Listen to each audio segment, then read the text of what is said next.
Intention is everything.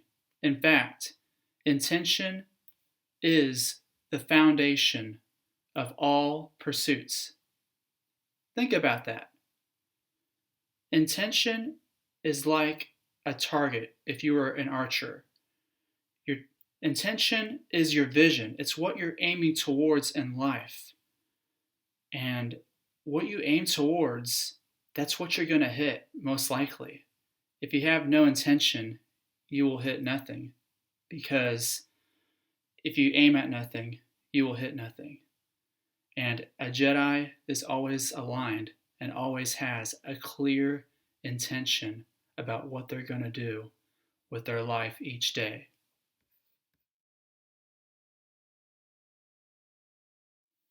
Discipline.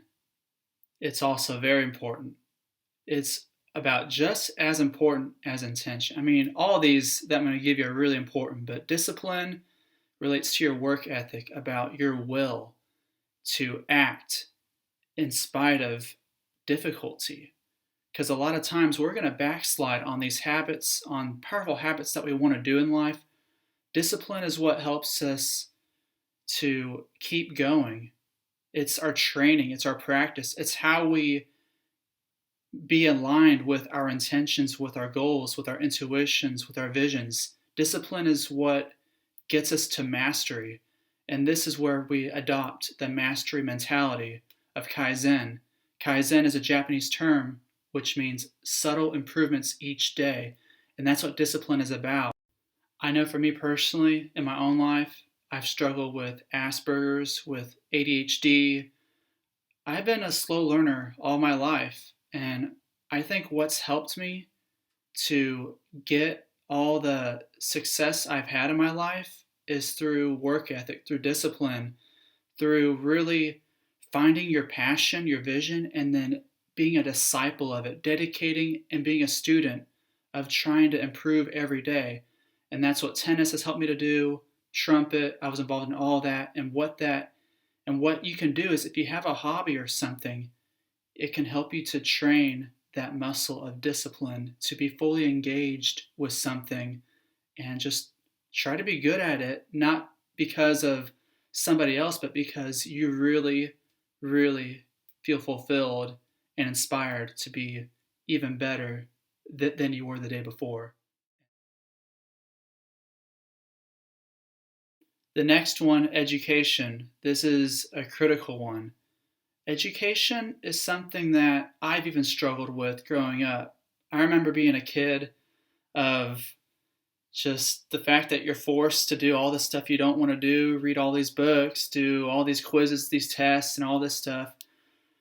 It's a lot of work, and I think we don't appreciate education because it's forced upon us. The key idea here is that make education a choice for you. That do your schoolwork, do it well, but also spend time outside of school. That's where the real education is at. That's where you get the real benefits, is when you can make a lifelong commitment to learning, growing. A lot of the solutions in life, a lot of the problems that we can solve come from a deeper understanding. And that's why education is so critical, is that when we understand something, we gain more power over it. So make education a commitment. I would recommend reading a book. Read a book about your own psychology. Read like 10 minutes a day at least. And you might find that if you don't time yourself, you might be so engaged, you might go beyond. So make education a commitment beyond your school.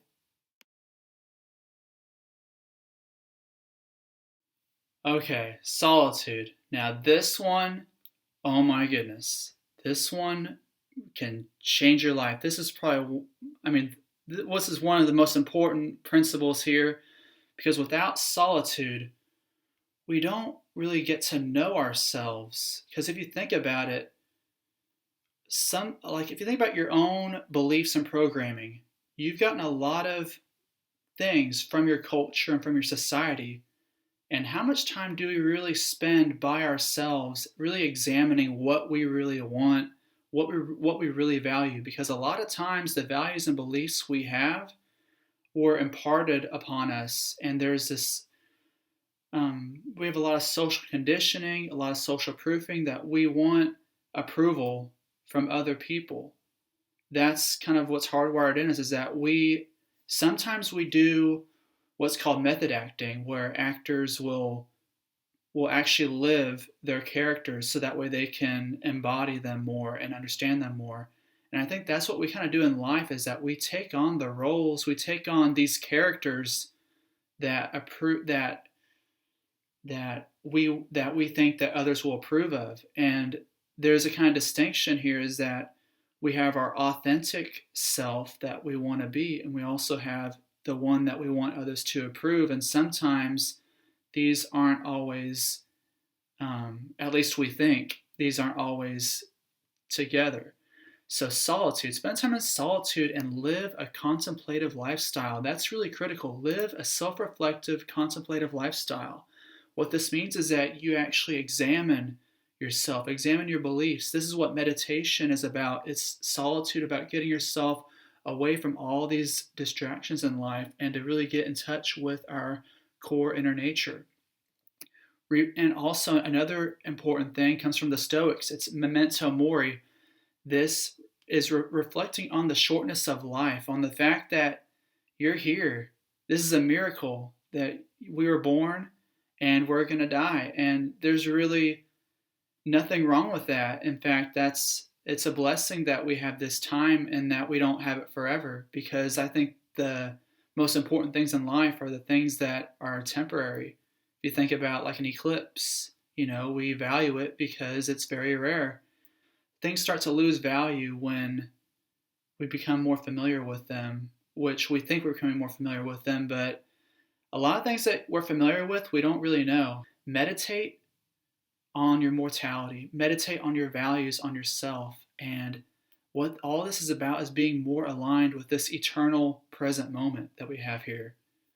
And I just encourage you all to live a self-reflective lifestyle, because the deepest answers in life come from within you. Journaling. Now, this relates to solitude, relates to a lot of the other ones. Journaling is how you can live a self-reflective lifestyle. You can meditate, you can contemplate, you can go on a vision quest, you can do whatever you want, but journaling is how you get your ideas from here into reality. I think there's studies that show that people that think and then write it down are more likely to act on it, because sometimes our ideas in our head can overwhelm us, but when we put it down on paper, we can be more comfortable with our ideas. We can examine them better. Sometimes we might read through our old journals and we can laugh at what we wrote. We can be inspired by what we wrote, and it's a great place to really get us out of our heads, because a lot of times our brains make things bigger than they are. And when we journal them down, we can really simplify our lifestyle. We went over the 5 principles and habits to live like a Jedi. We went over intention, we went over discipline, education, solitude, and journaling. We went over those 5. And if you really examine each of those, those principles, you might find that they are the acronyms of a Jedi. It's a Jedi's acronym. Journaling, education, discipline, intention, solitude. That is the Jedi lifestyle. And what does it mean to be a Jedi? Well, a Jedi is a lifestyle of selfless service and commitment to self-mastery and learning about the Force or the universe, God, whatever you want to call it. A Jedi is committed to serving the Force. And the question is how can you implement this into your life so that you can be more like a Jedi, which is another way of saying to be more like who you truly are.